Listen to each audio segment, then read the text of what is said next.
ये राम जन्मभूमि प्रकट महोत्सव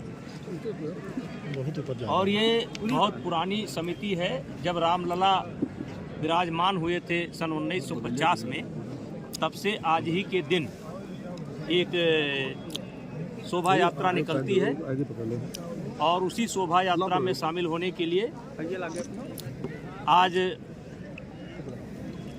देवीपाटन मंडल के गोंडा, बहराइच, श्रावस्ती, बलरामपुर, बस्ती, फैजाबाद के कार्यकर्ता यहाँ पर मौजूद हैं।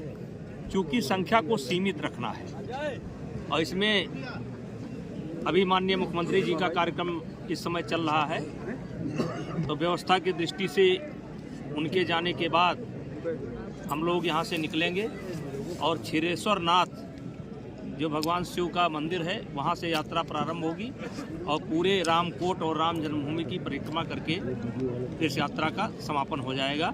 ये शोभा यात्रा प्रतिवर्ष निकलती है। सांसद जी में कितनी संख्या में लोग हैं शोभा यात्रा में? देखिए, इसमें एक लिमिट रखना है संख्या का, इसलिए 5000 संख्या हमने अनुमानित की थी, चिन्हित की थी कि 5000 लोग ही चलें, क्योंकि एक सीमित संख्या में रहना है। क्योंकि अयोध्या में अभी बहुत कुछ निर्माण कार्य चल रहा है, तो किसी प्रकार का अवरोध ना हो, इसलिए एक घंटे का मात्र का ये कार्यक्रम है।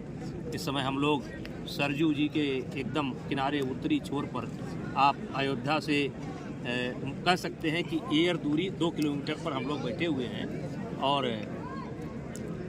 1 बजे के बाद संभावना है हम लोग यहाँ से निकलेंगे और साधु संतों के नेतृत्व में एक ये उत्सव मनाया जाता है, उसमें हम लोग शामिल हैं। सांसद, जिस तरीके से कांग्रेस ने राम मंदिर पर प्रतिष्ठा कार्यक्रम का निमंत्रण दे दिया, उसके बाद लगातार कांग्रेस के नेता एक के बाद एक इस्तीफा दे रहे हैं। आज मिलिंद देवरा जो 55 साल का रिश्ता खत्म करते उन्होंने कांग्रेस छोड़ दिया।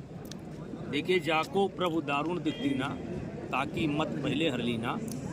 कांग्रेस इस देश की जो आत्मा है, जिसे राम, शिव, कृष्ण, नानक, कबीर, रैदास, ये इस देश की आत्मा है और इसका ये लोग विरोध करते हैं और यही इनका दुर्भाग्य है। इसीलिए ये बढ़ने के बजाय लगातार रसातल में जा रहे हैं। सांसद जी, जिस तरह से साधु संतों का सम्मान कर रहा है देश पूरा, वही पश्चिम बंगाल में जिस तरह से साधु संतों के ऊपर आक्रमण हुआ, किस नजरिए से देखते हैं? अब देखिए, यहीं पर रखिए। आज सांसद जी, जिस तरीके से राहुल गांधी मणिपुर से अपनी न्याय यात्रा शुरू कर रहे हैं, किस तरीके से आप उनकी यात्रा को देख रहे हैं? उन्होंने बहुत बड़ी पदयात्रा भी की थी। हम समझते हैं कि लगभग देश में सबसे बड़ी पदयात्रा उनकी थी और पदयात्रा करने के बाद वो चुप रहते तो शायद उस पदयात्रा का कोई महत्व होगा। इनकी न्याय यात्रा का महत्व भी समाप्त हो गया है, क्योंकि इन्होंने भगवान राम के जन्मभूमि को विवाद में खड़ा किया है। ये जो 500 वर्ष का एक लंबे संघर्ष के बाद भगवान रामलला विराजमान हो रहे हैं और इस पर इन्होंने कह लीजिए कि एक सवाल पैदा किया है, तो ये चाहे जितनी न्याय यात्रा करें और चाहे जहां से करें, इनको कुछ मिलने वाला नहीं है। 2024 में कोई वैकेंसी खाली नहीं है। मोदी जी के नेतृत्व में पूरी भारतीय जनता पार्टी की टीम सरकार बनाने जा रही है।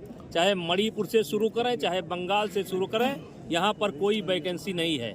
यहाँ वैकेंसी फुल हो चुकी है मोदी जी के नाम से। सांसद जी, सरकार का इंडिया गठबंधन की बैठक हुई, मल्लिकार्जुन खड़गे को इंडिया गठबंधन का संयोजक बनाया गया है। किस तरीके से आप देख रहे हैं? उसमें अखिलेश यादव, नीतीश कुमार ये सब शामिल नहीं थे, किस तरीके से देख रहे हैं? एक तो बनने में भी बहुत दिक्कत है और बन भी जाए तो कोई फर्क नहीं पड़ता है।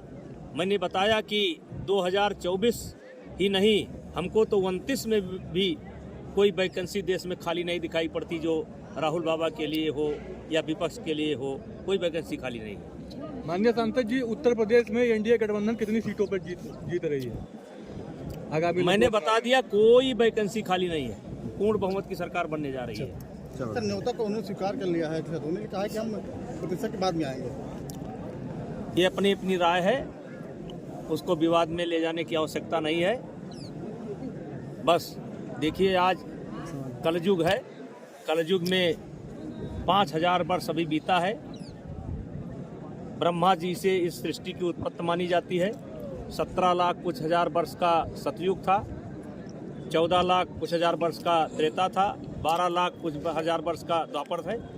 और आज देखिए कि मोदी जी के नेतृत्व में पूरे देश के अंदर कलयुग के बजाय त्रेता युग का माहौल दिखाई पड़ रहा है। चारों तरफ जय श्री राम की धूम मची हुई है। सांसद जी, आप ही के पार्टी के सांसदों ने कहा कि अब अयोध्या के बाद मथुरा का नंबर है। भव्य जय श्री राम।